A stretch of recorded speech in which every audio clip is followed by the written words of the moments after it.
बिस्मिल्लाहिर्रहमानिर्रहीम। आज के इस वीडियो के अंदर हम एपिडेमियोलॉजी को रिवाइज करने वाले हैं। तो जो चैप्टर नंबर 3 है फ्रॉम एक्सेल कम्युनिटी मेडिसिन, इस चैप्टर का नाम है एपिडेमियोलॉजी। और इस चैप्टर में से एक एमसीक्यू 10 एमसीक्यू आएंगे। ये चैप्टर रिटर्न के लिए, वाइवा के लिए, रिसर्च के लिए, ऑस्पी के लिए, सब के लिए इम्पोर्टेंट है। और ये जो चैप्टर है ये पार्क एपिडेमियोलॉजी की कॉपी है। तो अगर आप यहाँ से अच्छे तरीके से कर लोगे, और एक दो चीज़ें आपने पार्क से तैयार करनी है, लाइक एसोसिएशन और कॉजेशन आपने पार्क से तैयार करनी है, बाकियों को आपने इस चैप्टर से देख लेना है। अगर आप कहते हो कि मैं पार्क की भी रिवीजन करवा सकता हूँ तो उसके लिए नेक्स्ट वीडियो अपलोड कर लेंगे। तो स्टार्ट करते हैं एपिडेमियोलॉजी को। AP mean among, Demi mean people, logy mean study. Epidemiology के अंदर आपने तीन चीज़ों का स्टडी करना है: डिजीज़ की फ्रीक्वेंसी को, डिजीज़ की डिस्ट्रीब्यूशन को, डिजीज़ के डिटर्मिनेंट को। और इस स्टडी को या इस नॉलेज को अप्लाई करना है to the control of health problem. दो अल्टीमेट एम हो गए एपिडेमियोलॉजी के या पूरी कम्युनिटी मेडिसिन के। नंबर 1 डिजीज़ को प्रिवेंट करना, नंबर 2 हेल्थ को प्रमोट करना। नंबर 1 डिजीज़ को प्रिवेंट करना, नंबर 2 हेल्थ को प्रमोट करना। अब एपिडेमियोलॉजी के 3 मेजर कंपोनेंट होते हैं, 3D होते हैं: डिजीज़ फ्रीक्वेंसी, डिस्ट्रीब्यूशन और डिटर्मिनेंट। फ्रीक्वेंसी के अंदर आप क्या देखते हैं? डिजीज़, डिसेबिलिटी और डेथ। वंस अगेन यहाँ पे भी 3D आ गया। इन चीज़ों की फ्रीक्वेंसी को मेजर करना और फिर इसको समराइज करना इन the form of rate and the ratio. This is called disease frequency. Okay, इसके बाद डिस्ट्रीब्यूशन की तरफ आ जाते हैं। तो डिस्ट्रीब्यूशन के अंदर आपने डिजीज को एक्सप्लेन करना है टाइम से, प्लेस से और पर्सन से। वो जो डिस्ट्रीब्यूशन होता है उसको एक्सप्लेन करते हैं हम डिस्क्रिप्टिव एपिडेमियोलॉजी के अंदर। ओके, अभी हम पढ़ेंगे एपिडेमियोलॉजी जो आएगी ना, टेक्निक्स मेथड्स आएंगे। ओके, और जो अब डिस्क्रिप्टिव एपिडेमियोलॉजी है उसमें इटियोलॉजिकल हाइपोथेसिस को, किसी मफरूज़े को बनाते हैं और उसको टेस्ट करते हैं एनालिटिकल और एक्सपेरिमेंटल या interventional epidemiology.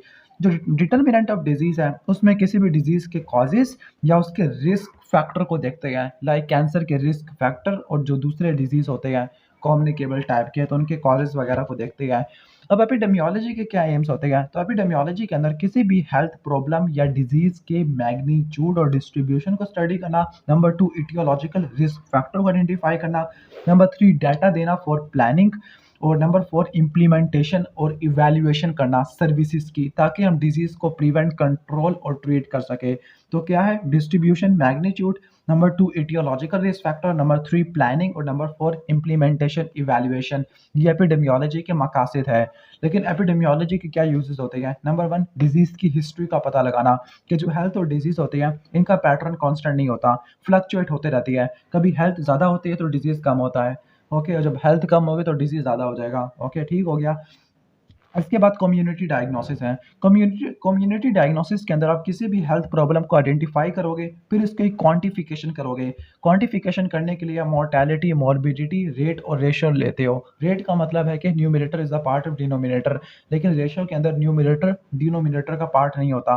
Proportion is simply a rate. Okay, तो जो कम्युनिटी डायग्नोसिस होती है इससे आप डिजीज़ को कंट्रोल करते हैं और डिजीज़ को प्रिवेंट करते हैं। इसके अलावा डिजीज़ के बारे में न्यू नॉलेज मिलती है। नेक्स्ट होगा यूजेस ऑफ एपिडेमियोलॉजी के अंदर, कि आप प्लानिंग और इवैल्यूएशन के लिए करती है कि आपने कौन सी सर्विस को यूज़ करना है, किसको किस तरह से आपने इवैल्यूएट करना है। ओके, इसके बाद इंडिविजुअल रिस्क और चांसेस को इवैल्यूएट करना, सिंड्रोम को आइडेंटिफाई करना, नेचुरल हिस्ट्री ऑफ डिजीज़ को कंप्लीट करना, और इसके बाद किसी भी डिजीज़ के कॉजेस या रिस्क फैक्टर को देखना। वंस अगेन रिस्क फैक्टर होते हैं कैंसर्स के लिए। अब हम आ जाते हैं एपिडेमियोलॉजिकल अप्रोच की तरफ। तो जो एपिडेमियोलॉजिकल अप्रोच होती है वो दो मेजर चीज़ों पर डिपेंडेंट होती है। नंबर 1 क्वेश्चंस पूछना, नंबर 2 कंपैरिजन बनाना। अब जो क्वेश्चंस होते हैं उसके अंदर वो दो टाइप के क्वेश्चंस होते हैं। कुछ ऐसे क्वेश्चंस होते हैं जो किसी हेल्थ इवेंट के बारे में पूछे जाते हैं, लाइक क्या प्रॉब्लम है, क्या उसका अहमियत है, कैसे, कहाँ पे हुई है, कौन इफेक्टेड है और ये क्यों हो गई है, और कुछ एक्शन से रिलेटेड है कि हम क्या कर सकते हैं उसको कम करने के लिए, और उसकी क्या कॉन्सिक्वेंसेज है, किस तरह से उसको प्रिवेंट कर सकते हैं, कौन सी एक्शन लेनी चाहिए, कौन से रिसोर्सेज को यूज़ करना है, क्या मुश्किलात पेश आ सकती है, उनको कैसे रिमूव करना है। फिर आता है मेकिंग कंपैरिजन। जो कंपैरिजन होता है दो ग्रुप में होता है। एक वो ग्रुप जिसमें कोई डिजीज़ या रिस्क फैक्टर का एक्सपोजर है, और जो दूसरा वो ग्रुप जिसमें कोई डिजीज़ नहीं है या कोई रिस्क फैक्टर का एक्सपोजर नहीं है, तो इनके दरमियान में कंपैरिजन होता है। इसके बाद है बेसिक मेजरमेंट ऑफ एपिडेमियोलॉजी। तो एपिडेमियोलॉजी के कुछ बेसिक मेजर्स होते हैं, लाइक कुछ मोर्टेलिटी का मतलब होता है डेथ, मॉर्बिडिटी का मतलब होता है डिजीज, डिसेबिलिटी के अपना कोई एनाटॉमिकल या फिजियोलॉजिकल लॉस है जिसकी वजह से वो काम नहीं कर सकेगा। नेटैलिटी है presence absence and distribution of disease, medical needs, health care facilities, health service की यूटिलाइजेशन, ओके, इन्वायरमेंटल फैक्टर्स और डेमोग्राफिक वेरिएबल्स। लेकिन आपने मेनली मोर्टेलिटी और मॉर्बिडिटी मेजर्स पढ़ने हैं। तो जो टूल ऑफ मेजरमेंट्स होते हैं जो मॉर्बिडिटी और मोर्टेलिटी के अंदर इस्तेमाल होते हैं, मेनली तीन होते हैं: रेट, रेशियो और प्रोपोर्शन। रेट और प्रोपोर्शन के अंदर जो न्यूमरेटर है ऊपर वाला है वो डिनोमिनेटर का पार्ट होता है। रेट होता क्या है? रेट किसी भी पार्टिकुलर डिजीज या प्रॉब्लम की फ्रीक्वेंसी होती है in a given time period, the occurrence of particular event in a population during a given time period.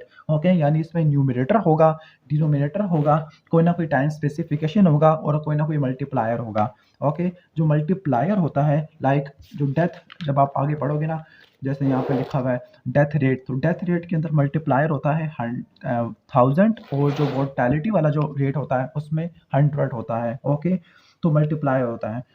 जैसे डेथ रेट इसकी एग्जांपल है किसकी? रेट के अंदर। ओके, तो जो डेथ रेट होती है number of death in 1 year over mid year population होती है। अब रेट के भी डिफरेंट कैटेगरीज होती है। फॉर एग्जांपल एक क्रूड रेट होता है जो कि अनस्टैंडर्डाइज होता है, जिसकी कोई स्टैंडर्डाइजेशन नहीं होती। कुछ स्पेसिफिक रेट होता है और कुछ स्टैंडर्डाइज या एडजस्टेड रेट होता है। जो क्रूड रेट है इसमें जो डिनोमिनेटर है नीचे वाला पार्ट होता है वो पूरी की पूरी पॉपुलेशन होती है, और जो पॉपुलेशन होती है वो हम दरमियान से लेते हैं, 1 जुलाई से लेते हैं, क्योंकि साल के शुरू में पॉपुलेशन कम होगी, सबसे आखिर में जब साल खत्म हो रहा होगा तो पॉपुलेशन बढ़ गई होगी, तो साल के दरमियान में लेंगे। मिड ईयर पॉपुलेशन 1 जुलाई की होती है। For example crude birth rate है। जबकि जो स्पेसिफिक रेट होता है ये किसी स्पेसिफिक कॉजेज, स्पेसिफिक ग्रुप या स्पेसिफिक टाइम पीरियड का होता है। इस केस में जो डिनोमिनेटर है नीचे वाला पार्ट है वो पूरी पॉपुलेशन नहीं होती बल्कि इसका कुछ हिस्सा होता है। For example infant mortality rate. Infant mortality rate में आप जो डिनोमिनेटर होगा वो आप लाइफ बर्थ को लोगे, वो भी सेम ईयर की। ओके, और जो न्यूमिनेटर होगा वो number of death of infant है। फिर इसके बाद एडजस्टेड या स्टैंडर्डाइज्ड है, तो ये दो मेथड से लिया जाता है, डायरेक्ट और इनडायरेक्ट स्टैंडर्डाइजेशन। इसके बाद रेशियो है। रेशियो में जो न्यूमरेटर होता है और डिनोमिनेटर ये दोनों एक दूसरे से डिफरेंट होते हैं, और न्यूमरेटर डिनोमिनेटर का पार्ट नहीं होता। दो क्वांटिटीज का आपस में रिलेशनशिप होता है, कोई मल्टीप्लायर नहीं होता, कोई टाइम स्पेसिफिकेशन नहीं होती। इसके बाद प्रोपोर्शन है। प्रोपोर्शन एक वो रेशियो है लेकिन यानी प्रोपोर्शन एक रेशियो है लेकिन बिहेव क्या करेगी? रेट जैसे करेगी। ओके, ठीक हो गया। यानी जो न्यूमरेटर होता है वो डिनोमिनेटर का पार्ट होता है, और ये ऐसा रेट है जिसमें 100 मल्टीप्लायर होगा, और इसकी एग्जांपल होती है प्रीवैलेंस। ओके, तो जो प्रोपोर्शन होती है वो परसेंटेज की फॉर्म में होती है, लाइक एग्जांपल है प्रीवैलेंस। इसके बाद न्यूमरेटर डिनोमिनेटर को एक्सप्लेन करते हैं। ओके, तो जो न्यूमिनेटर होता है वो किसी भी इवेंट या डिजीज का number of time, once again इसको भी आप फ्रीक्वेंसी कह सकते हैं। जो न्यूमिनेटर होता है वो डिनोमिनेटर का पार्ट होता है, रेट और प्रोपोर्शन के अंदर, रेशियो के अंदर नहीं होता। डिनोमिनेटर क्या होता है? डिनोमिनेटर होल पॉपुलेशन भी हो सकती है, या स्पेसिफिक पॉपुलेशन भी हो सकती है, या कोई इवेंट भी हो सकता है, या कोई पर्सन टाइम से रिलेटेड हो सकता है, या पॉपुलेशन के कोई सब ग्रुप भी हो सकते हैं। यानी जो डिनोमिनेटर होता है वो पॉपुलेशन से भी रिलेटेड होता है। अगर ये पॉपुलेशन से रिलेटेड होता है तो दो टाइप का हो सकता है, या तो मिड ईयर पॉपुलेशन जो 1 जुलाई पे लेती है, और पॉपुलेशन एट रिस्क है। इसमें वो तमाम लोग आएंगे, ओके, जो किसी डिजीज के लिए रिस्क फैक्टर का काम करते हैं। ओके, ठीक हो गया। लाइक आप जनरल फर्टिलिटी रेट मालूम करते हैं, तो जो डिनोमिनेटर होगा ये उन वुमेन को इंक्लूड करेगा जो चाइल्ड बेरिंग एज की होगी, 15 से लेकर 49, यानी 49 से ऊपर, और 15 से नीचे कभी भी नहीं होगा। यानी ये उन पार्टिकुलर ग्रुप को इन्वॉल्व करेगा जो पार्टिकुलर कंडीशन के लिए रिस्क के तौर पे काम आएगी। इसके बाद related to the total event है, तो कभी कभार टोटल इवेंट के बारे में हो सकता है। For example infant mortality rate के अंदर आप लाइव बर्थ लेते हैं। ओके, इसके बाद केस फेटालिटी रेट है, तो इसमें आप टोटल नंबर ऑफ केसेस लेते हैं। या इन केस ऑफ एक्सीडेंट है तो जो नंबर ऑफ एक्सीडेंट पर 1000 व्हीकल्स या पर मिलियन व्हीकल माइल्स, ये ज़्यादा अच्छा यूजफुल होगा as compare to total population. इसके बाद मेजर्स ऑफ मोर्टेलिटी है। तो पहला मेजर ऑफ मोर्टेलिटी में जो मेन है, मोर्टेलिटी का मतलब होता है डेथ, और डेथ को डायग्नोस करने के लिए डेथ सर्टिफिकेट होता है, इंटरनेशनल डेथ सर्टिफिकेट। लेकिन इसकी कुछ लिमिटेशंस होती हैं। बाज़ औक़ात डेथ्स की रिपोर्टिंग नहीं होती, या आपको जो डाटा मिलता है वो इनएक्यूरेट होता है, उसमें यूनिफॉर्मिटी नहीं होती, या कभी कभार आपको single cause of death select करना पड़ता है, हालांकि मल्टीपल कॉज ऑफ डेथ से डेथ होती है, मल्टीपल कॉजेटिव फैक्टर्स की वजह से डेथ होती है। ओके, तो इसकी कुछ लिमिटेशंस होती हैं। अब हम इसके मेजरमेंट्स की तरफ आ जाते हैं, रेट और रेशो। तो क्रूड डेथ रेट को पहले बात कर लेते हैं। सबसे जो सिंपलेस्ट मेजर ऑफ मोर्टेलिटी है वो क्रूड डेथ रेट होता है। क्रूड का मतलब कि overall, okay, general, non specific. तो जो ओवरऑल तमाम डेथ होती है पर 1000, ओके, ठीक हो गया, पर 1000 एस्टिमेटेड मिड ईयर पॉपुलेशन, यानी जो न्यूमिनेटर होगा वो नंबर ऑफ डेथ होगी पार्टिकुलर प्लेस पर इन अ ईयर, और मिड ईयर पॉपुलेशन होगी मल्टीप्लाई 1000, ओके। इसके एडवांटेज ये है कि ये सिंगल फिगर्स के अंदर आपको डाटा दे देगा, लेकिन इसमें कंपैरेबिलिटी नहीं हो सकती। लाइक आप इसको डिफरेंट एज ग्रुप या डिफरेंट सेक्सुअल ग्रुप या डिफरेंट रेस ग्रुप से आप कंपेयर नहीं कर सकते, आपको कंपैरेबिलिटी देखनी पड़ती है। दैट इज़ वाई हम एडजस्टेड या स्टैंडर्डाइज रेट मालूम करते हैं। लाइक अगर आपने डिफरेंट पॉपुलेशन के एज ग्रुप का मालूम करना हो। इसके बाद स्पेसिफिक डेथ रेट है। स्पेसिफिक डेथ रेट के अंदर स्पेसिफिसिटी आ जाती है, कॉज क्या आ सकती है, टाइम पीरियड क्या आ सकती है, एज स्पेसिफिक क्या आ सकती है, और जेंडर स्पेसिफिसिटी आ सकती है। इसके बाद केस फर्टेलिटी है। फर्टेलिटी यानी मोहल्लक। इन शॉर्ट जो केस फर्टेलिटी रेट होता है वो किसी भी डिजीज़ के किलिंग पावर को करता है, यानी जितने केस हो गए और उस केस की वजह से डेथ कितनी हो रही है, तो उसको बोलते हैं केस फर्टेलिटी रेट, या उसको विरुलेंस रेट भी कहते हैं। ये मेनली एक्यूट इन्फेक्शियस डिजीज़ के ऊपर अप्लाई होता है। इसके बाद proportional mortality rate. Proportional mortality rate के अंदर क्या करते हैं, नंबर ऑफ डेथ लेते हैं किसी पार्टिकुलर कॉज या पार्टिकुलर डिजीज़ की वजह से ओवर टोटल डेथ, ओके। यानी ऊपर जो था, ऊपर यहाँ पर टोटल नंबर ऑफ केस थे और टोटल नंबर ऑफ डेथ थी, फिर टोटल नंबर ऑफ डेथ में से किसी स्पेसिफिक डिजीज की वजह से कितनी डेथ हो रही है, या अंडर 5 एज में कितनी डेथ हो रही है, तो इसको देखते हैं। इसके बाद सर्वाइवल रेट है। सर्वाइवल रेट में पेशेंट्स को और अलाइव नंबर को कंपेयर करते हैं, ओके। तो सर्वाइवल रेट के अंदर कितने पेशेंट्स बच गए या 5 साल के बाद, और टोटल नंबर ऑफ पेशेंट्स कितने थे, तो उसको सर्वाइवल रेट कहते हैं। सर्वाइवल रेट प्रोग्नोसिस के लिए इस्तेमाल होता है मेनली, तो आप इन चीज़ों को हाईलाइट कर लेना। प्रोग्नोसिस के लिए इस्तेमाल होता है, विरुलेंस से ये रिलेटेड होता है। इसके बाद एडजस्टेड और स्टैंडर्डाइज रेट है। जो एडजस्टेड और स्टैंडर्डाइज रेट होता है, ये किसी दो डिफरेंट पॉपुलेशन के, लाइक अगर आपने पाकिस्तान और इंडिया के डेथ रेट का मालूम करना है, लेकिन डिफरेंट एज कंपोजिशन का, कि वहाँ पर एज कंपोजिशन डिफरेंट है, लाइक 65 का और यहाँ पे 60 का, तो आप क्रूड डेथ रेट मालूम नहीं कर सकते, क्योंकि रेट को आप उस वक्त कंपेयर करोगे जब जिस पॉपुलेशन के ऊपर किया है वो भी कंपेरेबल हो। लाइक अगर आपने 65 पे किया था इंडिया के अंदर, तो पाकिस्तान में भी 65 पे करना पड़ेगा। लेकिन आप इंडिया में 65 और पाकिस्तान में 60, इनका कंपेयर करना चाहोगे तो आप नहीं कर सकते, तो इसके लिए यूज़ करते हैं स्टैंडर्डाइज रेट। तो स्टैंडर्डाइज रेट होता है, दो होता है, डायरेक्ट और इनडायरेक्ट। डायरेक्ट के अंदर स्टैंडर्ड पॉपुलेशन को सिलेक्ट करना है, ओके, फिर आपने उस स्टैंडर्ड पॉपुलेशन का, लाइक 60 वाले का एज स्पेसिफिक डेथ रेट मालूम करना है, और फिर आपने एक्सपेक्टेड डेथ मालूम करनी है बाय फार्मूला। और जो एक्सपेक्टेड डेथ का फार्मूला है, age specific death rate multiply number of population of that age group, और बाद में स्टैंडर्डाइज रेट का मालूम यूज़ करना है। स्टैंडर्डाइज डेथ रेट को इस तरह से मालूम करना है, SDR, total number of expected death over total number of standard population multiply 1000, okay. जो डायरेक्ट मेथड होता है ये उस वक्त फिजिबल होता है जब एक्चुअल स्पेसिफिक डेथ रेट आपको मौजूद होगी, अगर नहीं होते तो आप इसको यूज़ नहीं कर सकते। वरना दूसरा फार्मूला भी है, observe death over expected death multiply 1000। दूसरे स्टैंडर्डाइजेशन टेक्निक भी यूज़ होती है, like life table, regression technique और मल्टीवेरिएट एनालिसिस, ओके, ठीक हो गया। इसके बाद हम आ जाते हैं measures of morbidity. Morbidity in short disease वाली कंडीशन होती है। इसके अंदर आप तीन चीज़ों को मेजर करते हैं, इंसिडेंस, फ्रीक्वेंसी जो कि इंसिडेंस और प्रीवेलेंस से मालूम होगी, ड्यूरेशन ऑफ इलनेस, ये होता है डिसेबिलिटी रेट से। डिसेबिलिटी रेट का मतलब है कि उस बंदे ने अपनी लाइफ के कितने दिन डिसेबिलिटी के अंदर गुजारे हैं पर पर्सन, ओके। और सिविरिटी के अंदर केस फर्टेलिटी रेट को देखते हैं। मेनली आपने फ्रीक्वेंसी को पढ़ना है। फ्रीक्वेंसी को देखने के लिए आप इंसिडेंस और प्रीवेलेंस को यूज़ करते हैं। इंसिडेंस का मतलब है कि किसी स्पेसिफिक पॉपुलेशन के अंदर स्पेसिफिक टाइम पीरियड के अंदर कितने न्यू केसेस आ रहे हैं, तो इसका कीवर्ड है वो न्यू केसेस है।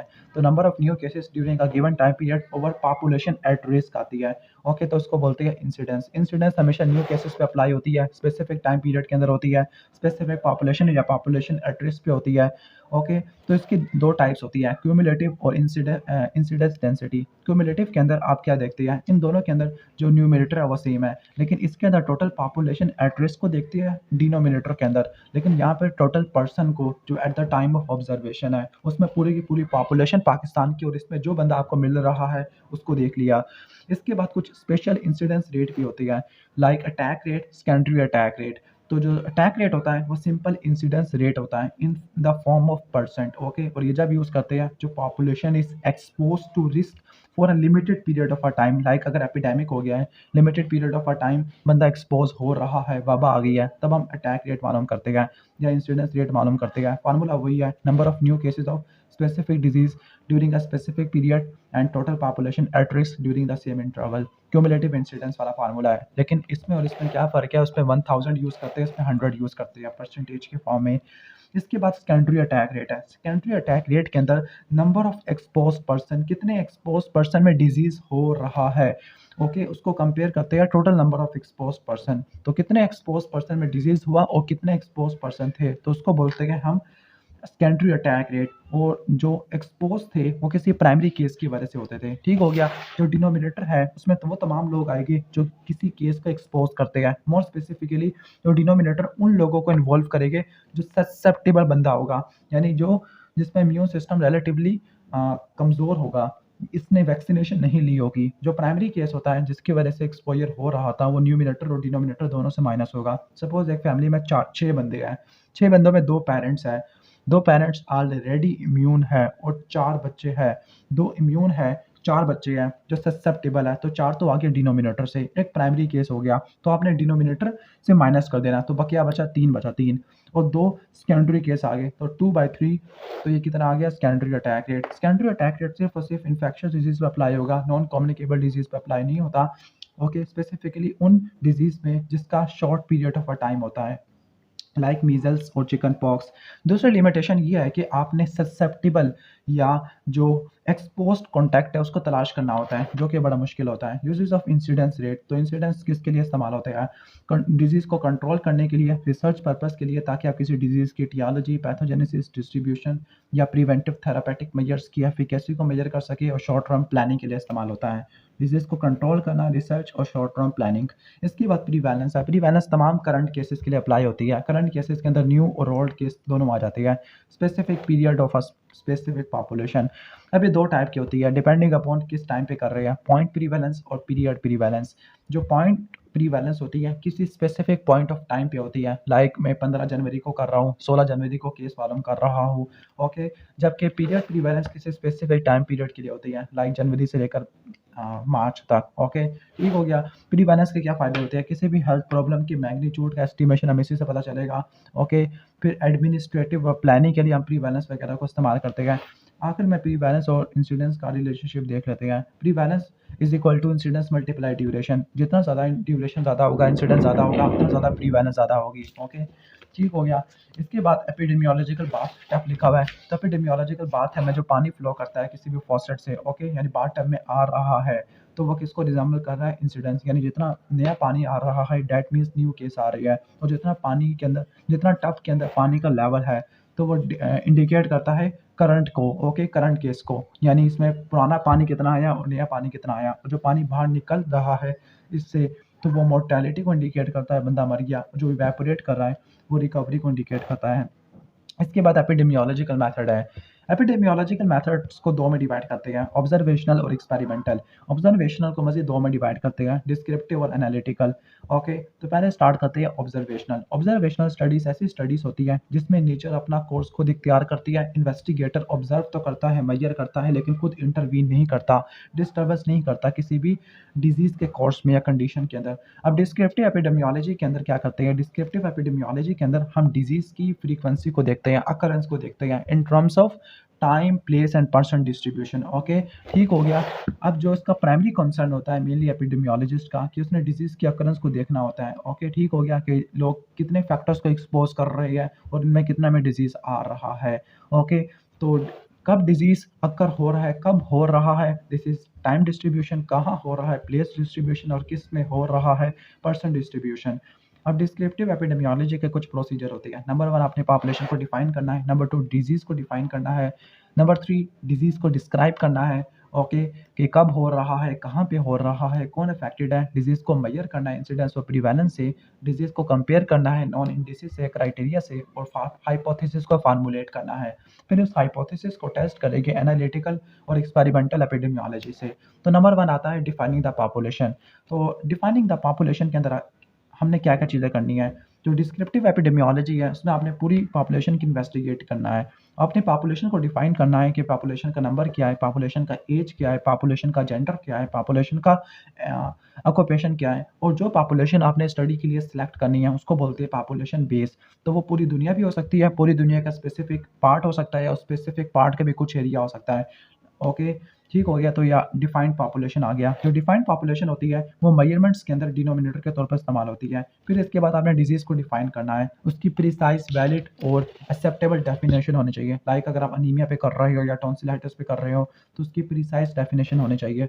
नंबर 3, डिजीज़ को डिस्क्राइब करना है कि कब कर रहा है, किसको कर रहा है और कहाँ हो रहा है। तो टाइम डिस्ट्रीब्यूशन में पहले स्टडी करती है। टाइम डिस्ट्रीब्यूशन में 3 ट्रेंड्स होते हैं या 3 फ्लक्चुएशन होती है। Number 1, short term fluctuation. Short term का मतलब है कि डिजीज़ आया और ख़त्म हो गया।